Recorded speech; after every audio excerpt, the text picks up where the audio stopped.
Здравейте, казвам се Юлия, аз не съм стилист, но съм дизайнер и може би имам не лош вкус, затова ви споделям няколко препоръки за тази есен-зима в вашия стил.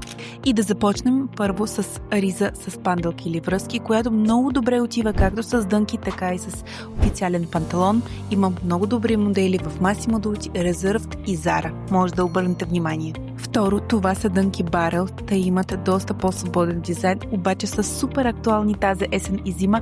Може да ги носите както с сникърси или някакви маратонки, така и с лоуфърите, към които ще преминем малко по-късно. Разбира се, преминаваме към обувките и ботите, които са бели, ще бъдат и в момента са доста актуални, особено замшеви или с лъскав ефект. Има и тези, които в много богати цветове, като кафяво, бордо, дълбоко кафяво, шоколадово, черно. Всички тези цветове са доста на мода в момента, особено в обувките. След това лофарите, които са ми отделна любов. Вижте какво разнообразие има тук. Има и в моя гардероб също, защото винаги са супер готино завършване на вашата визия. Ако говорим за връхни дрехи, екопухът със сигурност ще нашуми доста.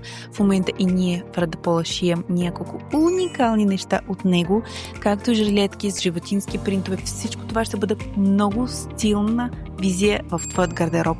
И миналата есен, зима и тази също, палта с акцентни цветове ще бъде доста интересно и различно всеки гардероб.